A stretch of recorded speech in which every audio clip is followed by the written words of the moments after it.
I founded a band back in 2018 and it's called the When Music Band. When did you realize that you can sing? I always make this joke that I guess I was born, instead of crying, I think I sang a note. And if you check into the roots of reggae music and Rastafari, it originated here in Mau Mau in Kenya. Hello everyone, my name is Resin Hawirema. This is a Made in African show that brings you true and original stories of Africans in a growing movement, highlighting the craftsmanship, creativity, and entrepreneurial spirit of African designers, artisans, and businesses. Sera zenyu zote tumechoka sikiza, tili ni uongo kutupanga kadonda, sambaza mumeseti ndio mukule kabisa, sisi ndio jeshi. Yes sir. That's Jeshi. That's Jeshi. Yeah. In today's episode, we are with the Nile Dawta Kenyan female musician. She believes that she was born singing. The very talented reggae singer has been performing across Africa and won several awards, including UN Human Rights at competition in Kenya, based musician. It says we are the soldiers of change, you know. Any change we want to see in the world, it begins with us. Nothing counts outside, everything is within. So anything we want to act on or any difference we want to see has to start within us. Remember, Made in African show brings you weekly episodes produced by NCB The Best One TV. And then being a female reggae creative in Kenya, in Africa, it's like a layer on top of a layer. And I think... So, ladies and gentlemen, today in our studio we have a very special guest. Her name is Nile Dawta, who is a musician, very talented. She's a Kenyan. Right now we are in the heart of Nairobi. So, how are you today? Greetings, I'm good. Greetings everybody, greetings Africa, and greetings to the world. This is Nile Dawta, representing for all the reggae lovers and the reggae dadas. Dadas is sisters, all the reggae sisters. All right. Straight. Yes, all right. So, and I guess now you understand what we're going to have. We're going to have a good time. So, who is Dawta? So, it is Nile Dawta. I'm a daughter of the Nile. I'm a Nilot. My ancestors originated from the Nile, the river Nile. And that is why I'm a daughter of the Nile, a daughter of the water, a daughter of life. Okay. Yeah. So that is me in summary. I'm a musician. I'm a progressive musician. By progressive, I mean that my works generally are in line with social issues. And I'm a creative. I'm a sister. I'm a daughter, and a free spirit and a soul that is here to share my journey with the world. So before we go ahead, so can you tell us more about when? What is when? When did you found the when? So our listeners can get to know who you are through when. Okay. Yes. So I am a musician, and I founded a band back in 2018, and it's called the When Music Band, which is WEN. It means We Exist Now Music. And the reason I founded this band is because I had written music for a couple of years, and I had like an almost finished album, and I didn't know how to disseminate it, and I didn't want to just like record music and put it out there on social platforms. So I called a group of friends who I was with in campus, actually, a bass player who's Omoko Muroti, his brother actually, who's my lead guitarist. And then we brought people together and we created a band, and I gave them the product I have, and they loved it. And since then, we've just been giving out music for the last 2018 to now is 6 years, you know. And that is my band, and it is my home actually. And my baby. That's very impressive. Yeah. So before we go through the band as a team, so when did you realize that you can sing? I always make this joke that I guess I was born, instead of crying, I think I sang a note. No, but I started like actively singing when I was in high school. I was part of like the Christian Union, and I was, I think in Form 2 or something, and there was this older group of girls in the Christian Union, and there was this lady who would sing, and I was like, what? I just want to sing like her. She sings so beautifully. And I went home, and there was this CD of Makoma. This time Makoma was hitting this Napesio, you know.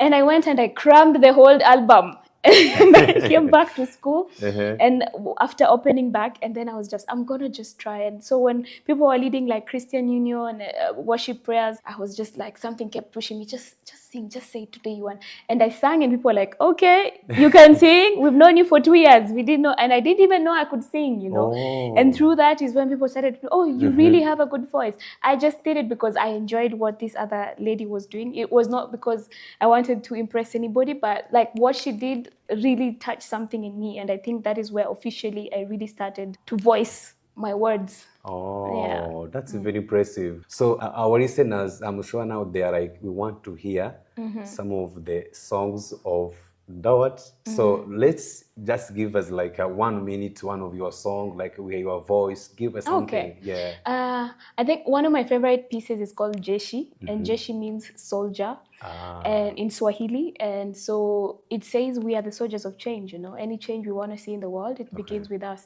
Nothing counts outside; everything is within. So anything we want to act on, or any difference we want to see, has to start within us. And so it goes like this. Sera zenyu zote tumechoka sikiza, dili ni uongo kutupanga kadonda, sambaza mumeseti ndio mukule kabisa, sisi ndio jeshi. And then you say jeshi. Ukora mumejaza medheli songora, ukabila ndiyo panga muko ready kukata, na dini ndiyo damu muko ready kumwaga, sisi ndio jeshi. Jeshi. Yes, sir. That's Jeshi. That's Jeshi. Yeah. Yeah, I love that Jeshi. Yeah, it's so yeah, it's just go there. Yes. Jeshi. Yeah, All right. we are the So Jeshi. thank you very much. So now find out you can sing. And when was the first time you went in a studio to make your own music, like to record your song, the song you wrote? So I went to studio in 2013, I think, when I was in my last year of uni. And during my entire time in uni, I met these instrumentalists who I'm now playing with in the same class. And we used to just create music for fun. They could play the guitar, and we would just do jam sessions. And then they introduced me to another friend who mentored me for like 2 years. And they told me, I'm not even taking you to studio now. I want you to just keep brewing whatever you have. Just keep brewing it, keep brewing it. And so the first time I stepped in studio was 2013. And I remember dreaming and saying, if I can just step in a studio, the day I will step in a studio, I can't wait to step in a studio. And finally it happened in 2013. And I remember I was so emotional and I was so frightened at the same time, because like the studio was not very private. So everybody was looking at me sing, and I'm like this tiny girl, and I'm so scared. And my words even couldn't come out after finally making it to studio, you know. And they had to excuse everybody out and to give me space so that I could compose myself. And funny story is that this song that I did back in 2013, I released it a year later because I didn't even feel confident enough about it. And when I released it, I found people who actually loved the music, and they sponsored the video without me even paying it for a shilling. And even for studio, I didn't even pay for a shilling. It was just people who enjoyed what I did, and they believed in me. And so when I released this music, it made it on one of the national TV stations as a beat of the week for a whole week. My first song, my first video, making it for a whole week as a beat of the week. And I was just sitting, and it was like, what? Okay, I'm a musician officially. I can be a musician. Yeah. Oh, that's very interesting. So that was in 2013. 2013. Yeah. Okay. So you are done recording the song, Yes. and the song got. So your second song, how was? Shares the experience of the second song. I don't know. I can't even remember the second song, because after that, I think I just did like a series of songs, and it just kept happening. And here we are. I can't even tell you how many songs I have or I've recorded, really. Yeah. That's That how is, far yeah. we've come. So that's now. Let's just. I asked you the question who you are. You said you are the daughter. So how is your day look like as a musician? Yeah, how your day look like as a musician when you wake up, and what do you do? My day is very interesting. Nobody has ever asked me that question before. Yeah. How is my day as a musician? I think, and that is what I love about like what I do and what I've been gifted to do is because no single day for me really ever looks the same. Every day looks very different for me. And I think I just know what needs to be done and when it needs to be done. And so that's just it. Like today, I think I woke up, worked a little on my computer because behind the presentation we give, there's the work we do in the background, you know. And so did that for a few minutes, went and had my lunch and then came here, you know. And then after here, my days never look the same. They never look the same. Today I might have studio, tomorrow no, tomorrow I'm doing something else. And I love the unpredictability and the spontaneity of how I move, I guess. Okay. Yeah. Okay, that's interesting. So now, how your concert day look like? How is your 5 minutes looks like before you go on a stage? Whew, those are usually the most intense minutes of my life. I think. Yeah. The most intense, I think, during, if I have a show today, I know like what time I need to wake up, what time we need to be there for sound check. And then usually after, because sound check usually sometimes even takes the longest to set up, you know. And then once we're done with the sound check for the whole band, maybe like just take a cool down, drink my tea, calm down. And then just like 5 minutes before I go on stage is when I instantly get like stomach cramps and I want to go to the bathroom. And I want to, you know, it's always like that. It's always like that. And just the minute I hear my band do the first roll and they're like, checking the spaces and doing the intro, then I calm down a little. But I never really calm down until I get on stage. It's always like anxiety and fear and butterflies and all these emotions in one person. So do you have what is your favorite sentence? The first sentence you tell the audience. The first sentence you say, or two. I think it's always greetings, kings and queens. Yeah, that is it. I remember even at K1. Yeah, that's it. Yeah, it's greetings, kings and queens, and I think that's my favorite because it's important to acknowledge like the people I'm with, and we are queens and kings. So greetings to you listening right now. Greetings to you, king, and greetings to you, queen. Yeah. So now here we are in 2024. There's a lot of projects, but before we check the project for 2024, let's just flash back. And you were last year at the end, which was very busy. I saw you in many concerts. So so far, how many international concerts have you played, not in Kenya, out of Kenya? I've played at Rema 2023, that is in Burkina Faso. I have played at Orupap Festival in South Sudan. I have played at Zanzibar Reggae Festival. I have played at Reggae on the Nile in Jinja, Uganda. And I was in Rwanda some time back. I can't remember the name of the place exactly. Actually, I saw on Instagram, And those are the places that I visited last year. The places that I was able to tour. How is your communication with the other international musicians in terms of stage and preparation? I think one of the most impressive and most enjoyable tours for me was in Burkina Faso. Was the band that I was, because normally I'm not able to travel with my band, so I go alone and then I'm introduced to musicians on that side and we co-create music together. And Burkina Faso was amazing. The amount of talent, oh my word. I actually got into Burkina Faso like on a Thursday and I was playing on a Friday night, and I had sent the band my music like a month before, and on Friday morning we just did like a 2-hour rehearsal and we were done. Are you sure? That's how professional they are. There was nothing to add, nothing to do anymore. And I had a 6-piece band, and from there we grabbed an award with just 2 hours of rehearsals, you know? And I think Burkina Faso was my favorite. It was a lot of talent, a lot of amazing musicians and young people who are really gifted and are really putting in the work. So big up Pengabad from Burkina Faso. Oh yeah, big up Burkina Faso.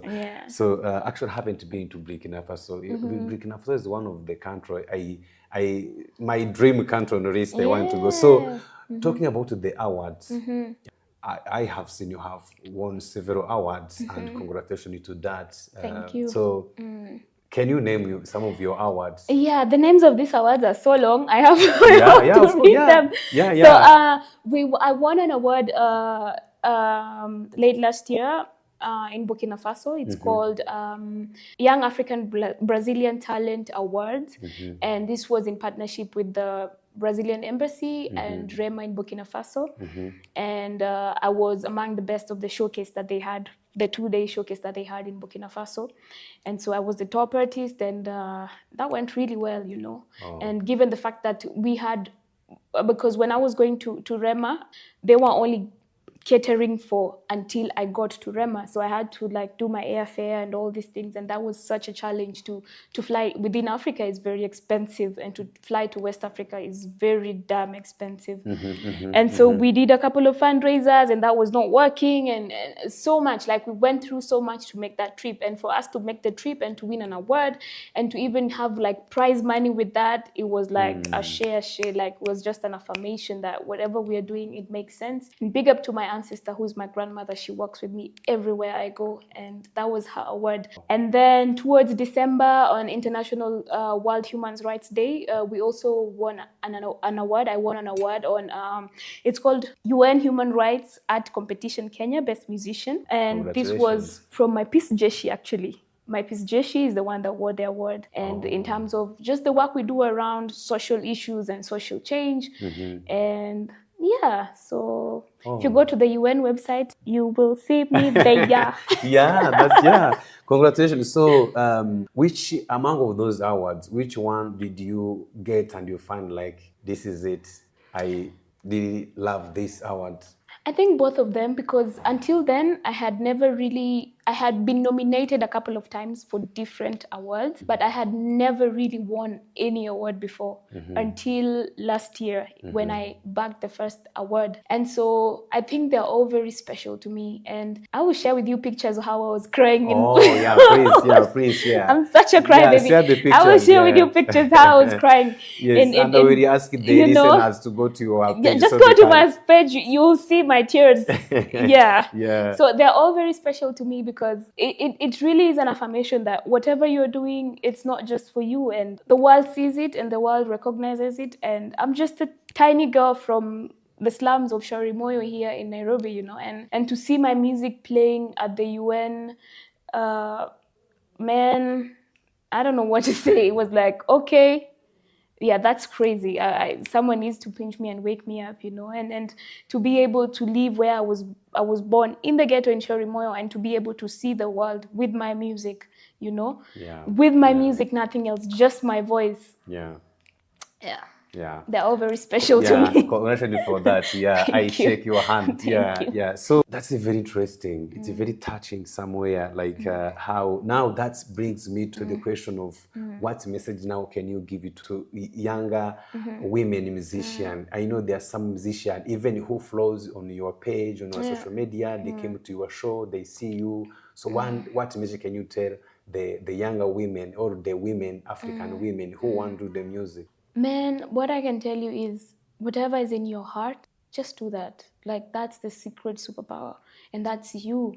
Whatever is in your heart, let nobody tell you anything. Whatever is in your heart, just follow that. And it's not gonna be easy. You're not gonna, and I usually tell people, like, art and music are some of the most difficult talents or works or careers that anybody can pick, because the working hours are irregular, the salary is irregular, you don't know if you're ever going to be paid or not paid, especially when you're starting. You don't know if this music you're listening to, it's only your friends who are ever going to listen to it. And it's one of the most trying types of careers anybody could choose. But if it's been placed in you, trust me, the universe will conspire for you to be where you need to be. All right. Keep moving, Dada. Yeah, that then brings to the challenges. You, in your journey, we heard when you started, especially from when you were at school where you met. Then before you go to the challenges, so you said earlier something like you were gifted to do.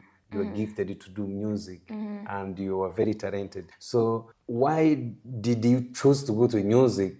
Did you go to music because you were talented, or because that's the available job, or because you graduated and you couldn't find a job? So can you now find another job in this life, or you never think any other job, just music? Tell us about that. Yeah. I actually do other things apart from music. Okay. But my main focus in this time space is music.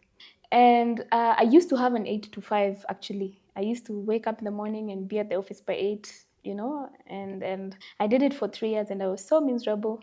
Then I left. I left without a plan. I just knew I wanted to sing and I left, and my parents were very mad at me for like a year.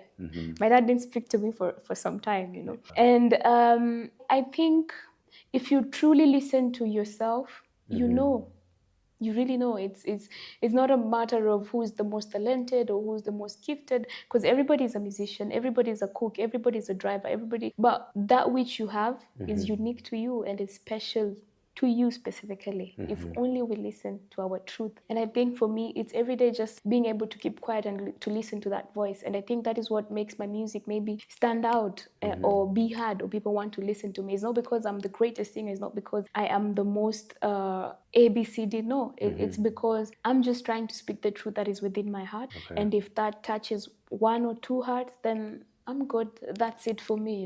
And I think even at the concert that you came to where we met, I think that's just how I roll, man. I make one connection and it has to be genuine and true. And that's it. Like, I don't care about, I want to care about everybody else, but I'm just there for whoever wants to truly listen, And that's it. And making my mark one heart at a time, I think. Okay. So what is your favorite food actually? Currently, I don't think I have a favorite meal. I think anything spicy, anything that has like a lot of spice and pepper works for me, yeah. But I don't have like a favorite food right now because I'm transitioning. I used to eat a certain way, so like I'm transitioning from eating like that. So my taste buds are changing, so I don't know. Yeah. Maybe water, I think, or tea. Tea, cinnamon tea. Yeah. So tea is very good, by the way. Tea is very good. So which kind of tea do you like in Kenya? From which part? Because Kenya has so many teas. Yeah. Unfortunately, I don't like tea leaves. I like infused teas, which is like different herbs like cinnamon or parsley or mint, and you just put it in your hot water and drink like that. So it's not really tea. I think it's infusion of water and spices that I call tea. True. Yeah, but Kenya has like good tea. I hear it's like the premium tea all over around the world or something. I don't know. I don't like it. Kenya has a good tea. Yeah. So do you love sport, by the way? Do you love sport? Yes, I do. Unfortunately, I don't. Because you dance. Yeah, I don't. And you is dancing a sport? And you dance like you do sport. Is dancing a sport? I think because I also practice yoga a lot. That's why maybe I have like one or two moves that make sense, but I wouldn't consider myself a dancer. But I used to do sports. Like I used to play basketball even with my height. I was a guard, and then when I was doing my 8 to 5, I also played netball for the company I was working. But currently, I just once or twice in a week I will run like 3 or 4 kilometers, but mostly I'm on the yoga mat. Yeah. Okay, that's very interesting. So to know the other side of you, because so you have done a lot actually. I also want to tell the listeners, when I came to the daughter, we couldn't call her the daughter, to Dottie's concert. It was very nice to see her performing, and Thank you. That's how we met actually. So I'm sure the listeners also, they are enjoying our conversation, because your words really. Even your words, their music, like your words, you can feel like the conversation is a music. So there are some challenges you faced in your journey. Take other side of your challenge, like one of the challenges you faced in your journey until now, which you feel like even you women who wanna go to the music, these are the challenges you're gonna face in front of you. Yeah, I think one of and this has been said time and time again, and I know men are like women are just making noise now, but being a creative is hard. And then being a female creative is even harder. And then being a female reggae creative in Kenya, in Africa, is like a layer on top of a layer. And I think for us, number one, I think people have still not embraced that actually there's reggae artists and good, apart from like South Africa, we had Lucky Dube. Now West Africa, we have Alpha Blondy. People have not really recognized like they're really good reggae artists from Africa, you know. And if you check into the roots of reggae music and Rastafari, it originated here in Mau Mau in Kenya. And so just first to tell people that I am a reggae artist, they're like, there's reggae musicians in Kenya, you know. And so that is number one. That is something that we face a lot, and we're just trying to create more awareness by the day. And then I think the second challenge is just really the finances of it, because women are not as able financially or abled financially as the male counterparts. And so there's things that we are asked of, there's things that we need, sometimes we are told to do in order to get to A, B, C, D, you know, all these things. And I know everybody knows about all these stories. And even aside from that, and that actually I'm doing my thesis on that, you know, on women. It's called sexism in the art industry in Kenya, you know. And it's a lot, you know. And other than that, I think the other challenges that we face is we just we there's a lot of like, for me example, the type of music I do, it's not mainstream music, it's not music, it's music that you have to start to find, you know. And there's a certain image you're supposed to look like, and there's a certain way you're supposed to present yourself if you want to make sales and if you want to make this. And so finding that balance between how much to show and how much to step back from, it really because I think I'm okay with being in the background, and if I have like 2 or 3 people listening to me, then that's okay, because I know also what that comes with, and whoever their journey is, peace to that, you know.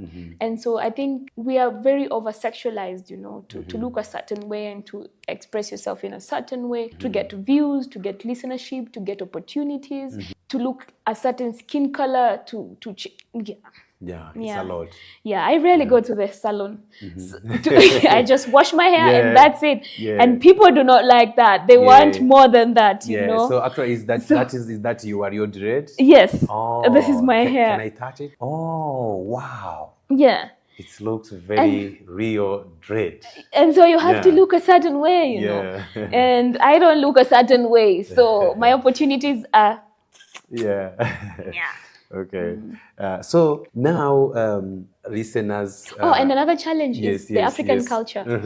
Yes, that one also limits us a lot, because it doesn't allow just the settings of the socializations that we come from. It takes a lot for even your family to understand why you are doing the work you're doing and why, for the reasons you want to do it. And in fact, when I told my parents like I was a reggae artist, they were like, yeah, my child is lost now, is doing drugs and smoking ganja the whole day. And it's not like that. You know? And it's not like that.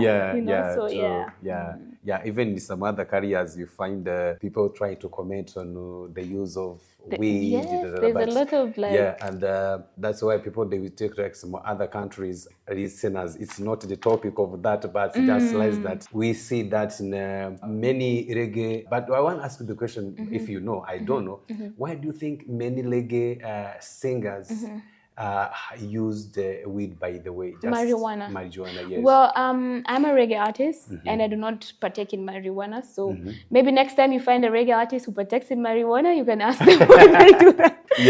Myself, I don't. So maybe we can ask the next person who comes why they need to. And actually, I think it's can then go to other countries where you find like people, they legalize people to use it. So I don't think there is a question of using it. It's, to each his own, man. To each his own. Yeah, true. So listeners, thank you very much for being with us. Hope you are enjoying talking to the daughter. So the daughter, you send a message to younger African female. So do you have any message now to send it to Kenyan musician? To Kenyan musicians, I think we're doing a good job. I think we're really working hard, especially the live scene in Kenya. I think it's really amazing. Like there's a bunch of talented artists. And even in the female reggae scene in Kenya, there's a heap of women doing serious work. And there's Empress Kare, there's Becky Mudhoni, there's Kathy Matete, there's Salma Queen, there's Binti Africa. There's Maria Ngoma. The list goes on and on, you know. And these are women who are doing amazing. And we just keep pushing the ceiling, you know. We just keep pushing. I think it breaks through and we get into the next level, you know. So let's keep going. Like, No time for slacking. And also I know you have a message for Africans, reggae musician, because especially have made difference, and I know some of them, they may be even listening you right now to the Made in African show. So you have a message you can send to them to unite reggae to. I think it's very important, like you have said, sorry, to like even in East Africa, where people, they don't embrace reggae to feel like there is future reggae person from Kenya or from another country, you know. Because it's crazy, because I know like Kenya and Uganda, and Kenya and Uganda especially consume, in East Africa, consume a lot of reggae music. Especially like Kenya, it's one of the genres that is like really big, but the bridge between the local artist and the international artist is really there, that we don't really listen from artists within Africa or within the continent or Kenya. We are only socialized to listen to people from outside, which is also good. But I think that, and big up to Roots Radio, and big up to DJ Elton, who has a session. He always has like a Thursday session, a 4-hour session of only strictly Kenyan reggae. And the music is there. The music is there. And what I can tell like fellow Africans is that Africa is rich, and as there are as many tribes and nations in Africa, there are as many genres and beautiful musics in Africa, and reggae music is one of them. And if you enjoy reggae music, support African reggae music as well. Oh, that's a good message. So you look fashionable, by the way, Thank today. you. So today I'm telling the listeners, she's wearing Thank you. a very nice dress, red. Have Asante. some more Yes. And my sisal bag. Oh yeah, representing Africa. Everything you have it's made in Africa. Yes. Yeah. This dress I actually made it. So I also design clothes. Oh, yes. That's gonna be another episode. So to end our episode today, so what's the plan for you in 2024? What's your audience, fans should know about you in 2024, and you can also tell them your pages where they can go follow you and So my plan in 2024 is to listen to myself more, to listen to my voice and to my womb. And I know when I do those two things, then that's done. And if we meet as I do these two things, listen to my womb and my voice, then that's peace. I